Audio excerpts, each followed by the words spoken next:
LinkedIn presents. There are two types of people in the job search world, the job seeker and the job shopper. A job seeker has unclear goals. They feel busy and exhausted from endlessly applying to jobs, hoping that the effort will translate into results. A job shopper, on the other hand, has a different approach. Good morning, I'm Michael Kovnat, and this is the Next Big Idea Daily, quick masterclasses from the best new books written and read for you by the authors themselves. Today, let's talk about the job search. Now, just hearing those words might make your stomach clench because while you may be currently employed, there comes a time for almost all of us where we have to go out there and hunt for a position. And that can be pretty humbling. Endless applications, ghosted emails, interviews that go nowhere. It can make even the most qualified candidates feel invisible. Madeline Mann says she has a better way. Madeline is a career coach with millions of followers and the creator of the Self-Made Millennial YouTube channel. Her new book, Reverse the Search: How to Turn Job Seeking into Job Shopping, lays out a strategy that's designed to get recruiters chasing you. Madeline might just change the way you think about resumes, interviews, and your own power in the job market right after this quick break.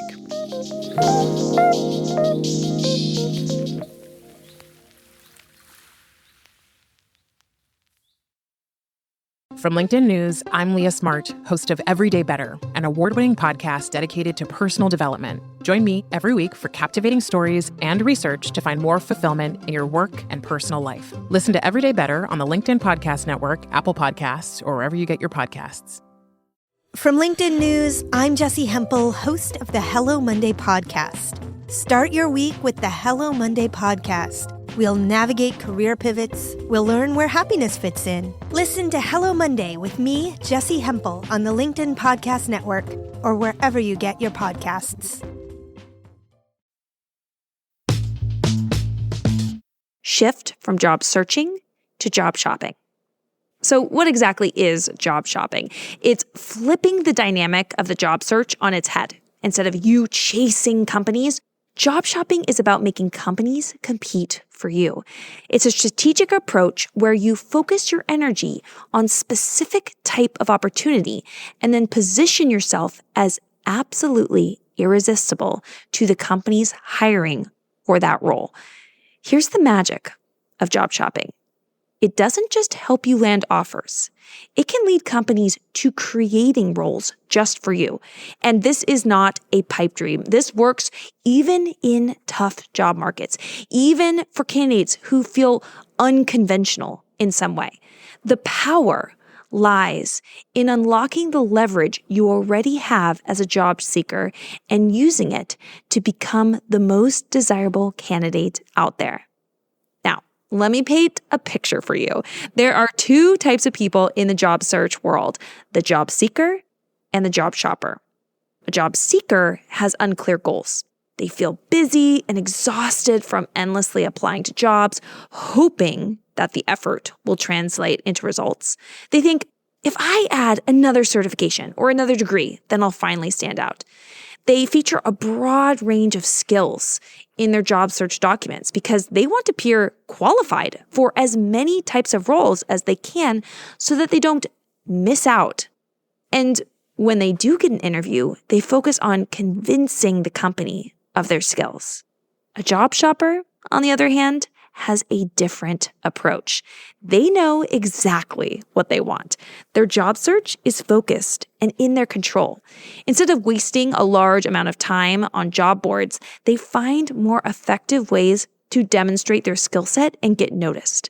They tailor their positioning to exactly what their target companies need, and their interviews are about collaborating with the employer to find the best fit. Job shoppers don't just leave a good impression. They leave the interviewers feeling like they've met someone in a league of their own. The result? Multiple offers and companies actively seeking them. The first step to becoming more like a job shopper is to step into the mind of the employer.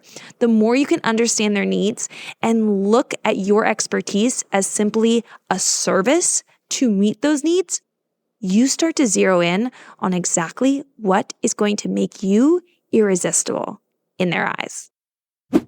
Your resume is not about you. This insight goes against everything we were taught about resumes. Your resume is not about your career journey, your proudest moments, or the skills you've picked up along the way. It's about the company, specifically about how you can solve their problems and deliver results. Many job seekers fall into this trap of what I call autobiography syndrome. They see their resume as a detailed account of everything they've done, but here's the reality of the situation. Recruiters and hiring managers don't have the time or the interest to piece together your story to figure out if you're the right fit for the job. Instead, think of your resume like a sales page. A sales page doesn't give you the entire history of the product. It tells you why this product is exactly what you need right now. Your resume should do the same. Start by understanding what the company is looking for. Read the job description like a detective. Then position yourself as the solution. A real-world example is when I worked with a client, let's call him Neil. He had a legal background, transitioned into sales, and now wanted to be a product manager. His resume and LinkedIn profile tried to mesh all this together and positioned him with the headline, Strategic Legal Professional and Persuasive Sales Maven, driving tech innovation as a visionary product manager. Sounds impressive, right? But it was distracting. No hiring manager could tell if he was a product manager or still stuck in his past careers. We reworked Neil's materials to focus entirely on his product management skills. Suddenly, the narrative wasn't about what he used to do. It was about what he could do now for the companies hiring him. And you know what? It worked. Neil got many interviews and ultimately the role he wanted. So stop thinking about what you want to share and start thinking about what the company needs to know. Make your resume laser focused on the value you bring to this specific role. Tailor it for the job, and you'll go from presenting a dense autobiography to a winning sales pitch. Job seekers have more power than they think. It is easy to feel like you are at the company's whim in the job search, like they have all the power. It can seem like they have an endless, bottomless pit of candidates. So the best you can do is hope that they will see something in you and give you an offer. But this actually isn't the case. After leading human resources department for years and hiring thousands of people, I know what's happening on the inside of businesses. And job seekers have more power in the hiring process than they realize. For example, I was once involved in a search for a product designer.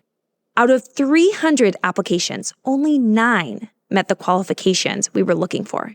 Let that sink in for a moment.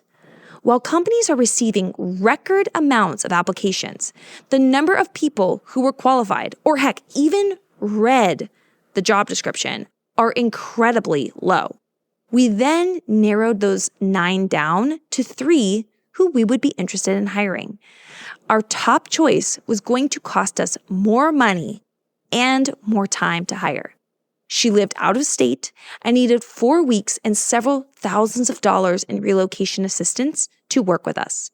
We had 2 other promising candidates, and we were a growth stage business that didn't have endless budget. So why not go for the cheaper, faster options? Because skilled professionals aren't interchangeable. They're not commodities. Anyone who has hired before knows that a good hire is worth paying for and waiting for. This is quite common. Once a company falls in love with you, they will take actions to make sure you join their team. Companies aren't just hiring skill sets. They're hiring a unique combination of skills, character, and attitude. That's why the job shopper strategies are so powerful. When you approach the job market strategically, when you present yourself as the solution to a company's unique challenges, you rise above the noise. You're no longer just another resume in the pile. Have job opportunities come to you. Imagine this. You are sitting at your desk enjoying your morning coffee, and a recruiter from a company you are fond of reaches out to you. They tell you that based on your skills and experience, you'd be the perfect fit for a role that they are eager to fill. You didn't apply for this job. Heck, you weren't even looking, but here they are, knocking on your digital door. How does that happen? It's because many companies use sourcing as one of the most common ways they fill roles with skilled candidates. Instead of waiting for candidates to apply, companies use sourcing as a proactive strategy to find the right talent. They hire recruiters, use advanced tools, and tap into databases to track down individuals with the exact skills and experience they need. When having great talent matters, waiting for the right candidate to stumble across the job posting is too risky. The best talent gets snapped up quickly, and sourcing allows companies to move fast. Many of my clients using the job shopping method report landing over 50% of their job interviews this way, often for top companies in competitive roles. And that's because a business has a key role to fill, and they don't want to just sit back and hope the right resume lands in their inbox. They take action. So what does this mean for you? If companies are actively searching for candidates, you need to make sure you are findable. That doesn't mean that you have to be the absolute best in your field. You just need to be more searchable than others. Recruiters can't reach out if you're nowhere to be found online. In order to make yourself findable and sourced, you need to put in the upfront effort. Whether it's a strong LinkedIn profile, a clear online presence, or showcasing your expertise, your goal is to make it as easy as possible for recruiters to discover you. And once you get your online presence optimized, some low-lift updates every few months will be all you need to keep the opportunities rolling.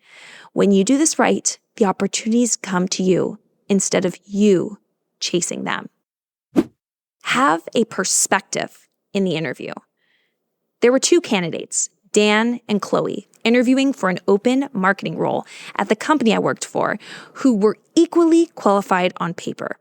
But Chloe was the clear winner in every interview. When I dug into why, I found out that it was because she was honest and clear about what she was looking for in her next opportunity, while Dan was agreeable and tended to take a middle-of-the-road stance on every question. Think of it as extreme positivity, where he portrayed himself as interested and liking everything, so the team felt like they didn't get to know him. Yet, this is the strategy that the majority of job seekers take, where they practice their rehearsed answers that they hope the company is looking for, which comes across as untrustworthy. When Chloe showed she had standards and a clear vision for her career, the hiring team became excited about her joining. They felt that she wasn't just looking for any job, she was looking for their job. So come to the interviews critically thinking about the opportunity.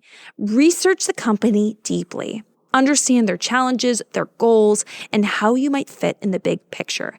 Come prepared with specific, thoughtful questions. When they see you vetting the opportunity, they will become more confident in giving you an offer, since you're accepting this job because it's the right fit instead of a job that's right for now until you find a better one. And they often start selling you on the opportunity. The best interviews are mutual explorations. You're not just selling yourself, you're also assessing if the role is right for you. And this mindset can really change the game. I look forward to diving deeper into the tactics and strategies when you read Reverse the Search, so that you too will become a job shopper. Thank you, Madeline. All right, you can get a copy of Reverse the Search wherever you get your books. That's our show for today. If you got something out of it, please leave us a rating or review in your podcast player. We really appreciate it. I'm Michael Kovnat. Hope to see you tomorrow.